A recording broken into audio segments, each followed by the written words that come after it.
It was short, sweet, and featured a couple good things that I can't wait to talk about. I'm John Renton with my review of AEW Dark Elevation. It was 43 minutes long. Well, actually 43 minutes and 44 seconds, but at that point, we're honestly splitting hairs. If you haven't noticed, I ain't got a lot of hair left to split, but enough about my hair. I'll talk about somebody else's hair a little bit later in this review. Let me know your thoughts in the comments. I apologize if you hear any booms. People tend to launch fireworks about 6 months out of the goddamn year in this area. But anyway, I'm really happy that they're going back out on the road, and hopefully that puts an end to any 2-hour editions of Dark Elevation and Dark. 40 minutes to an hour, have people dominate, fist each other, get in, get out, that's what she said, and just get the right people over and feature the right talents. And I gotta say, while I didn't like everything on this show, this is probably one of my favorite editions of Dark Elevation because even though they didn't have a showcase, I think they could have made a couple minutes longer and had a showcase. Somebody mentioned in the comments on one of my recent videos, I apologize for not remembering your username, but thank you very much for your comment, to do a showcase on Kylan King. Yes, please. I want to know more about her because I think she's going to be a big goddamn star, if not in AEW, elsewhere in wrestling. She's got the look. She's got the look. She's got the power. No, she seriously does have the look, and she has the ability, and it's improved a lot. Anyway, speaking of one of my favorite women's wrestlers, hell, one of my favorite wrestlers in the motherfucking world, Thunder Rosa. I love Thunder Rosa. Got to meet her in an indie show almost 3 years ago. Fucking wild that it's been that goddamn long, but she wrestled Priscilla Kelly, now Gigi Dolan in WWE. They had a great tear down the house match, and then did even better on Primetime Live last year, I believe in late September, early October, in one of my favorite matches of the year. But I love Thunder Rosa.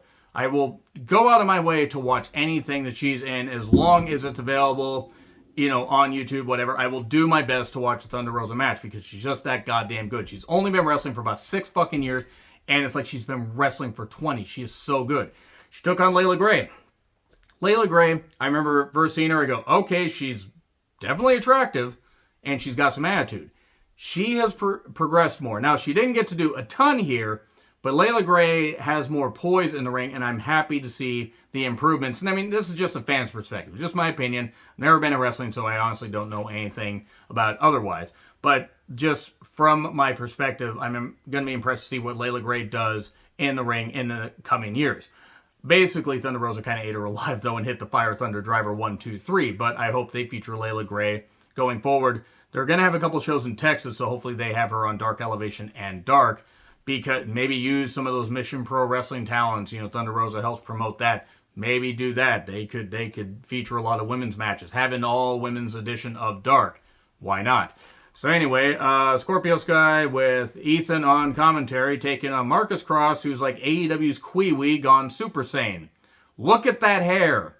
That's impressive to have that level of hair. But if you know who Kwee-Wee is, am I wrong? Honestly, am I wrong? And the guy did a decent amount of stuff. Scorpio kept going for the hair, but I mean, Marcus isn't bad, but it's just the hair. But it makes you pay attention to him. Scorpio hit TKO 1, 2, 3. Shida versus Danny Jordan. Good shit. This would have belonged on Dynamite. I'm glad it got featured on Dark Elevation, so it didn't get the time cut. Shida's very good. Danny Jordan, was impressed with her when I saw her on NWA Circle Squared, and I was like, a mean girl gimmick. Okay, yes, that's why I got that shirt from Pro Wrestling Tees. And same with this shirt. Love Danny Jordan. Love Shida. I still want Shida to cane me in the face. That's enough kink shaming right there. Please don't. You can kink shame me in the comments. Why the fuck not? But Danny Jordan, for as young as she is, she has a lot of poise. She has a lot of, personality. And she does have some raw ability. I like what Shida can do in the ring as well. Danny did get a few shots in. Stiff drop kick by Shida. Danny, with the burn book to the back. Oh no, she's got that burning sensation in the back of her head from the burn book. Get it? If you haven't seen Mean Girls, you probably have no idea what the fuck I'm talking about. Mean Girls, one of my favorite, I would argue one of my top 25 favorite movies. It's just that goddamn funny. It's so fucking quotable. Check out my review of it. So, we get knee strikes in the corner, knee strikes in the spotlight, and then Jordan gets a few near falls. We get a strike battle. At one point, there's a German suplex, and Danny, and I hope Danny's actually okay. She was just showing, being funny here, but it's like, ow, my face, my head. And then Katana knee, 1, 2, 3. Good match. Really enjoyable. Then, unfortunately, the show kind of hit a bit of a wall. Just a bit of one. And Helico with Jack Evans versus Orange Cassidy with Statlander and Chuck Taylor. Statlander and just, wearing that jean jacket. I'm just going to not say anything else. Statlander, great shape. She really has, I'm glad to see she's coming back from the injury. She's hot. She is. I'm sorry. Orange Cassidy, I'm not a fan of the gimmick, as you know. Do I admit that he has ability? Yes, I do. Why is this feud happening? Where is my mind?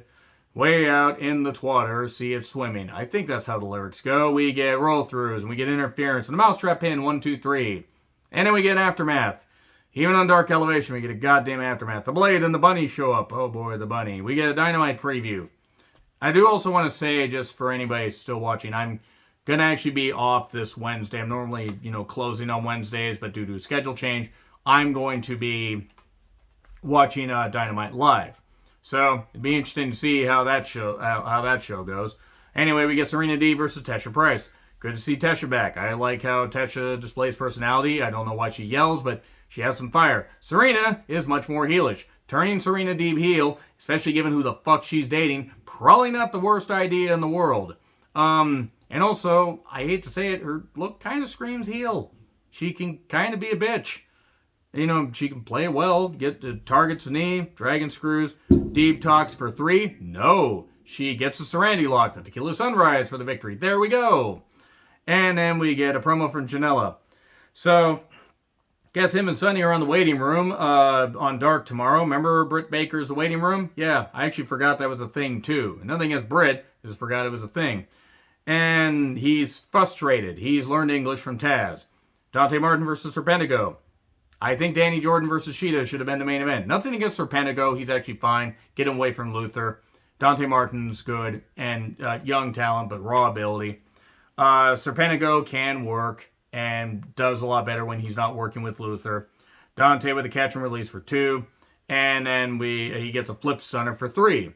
And then we get an aftermath with Luther attacking. Then Seidel because he faced Dante Martin on Dynamite. It's like, no, don't hurt my friend. That's it. So yeah. 43-man show with some good stuff, and aftermaths that really didn't need to happen. Anyway, let me know your thoughts in the comments as the booms, here comes the booms, ready or not, happen. Anyway, agree, disagree with what I said, like, share, subscribe, Twitter handle in the description. I'm John Ritlin. I'll see you soon.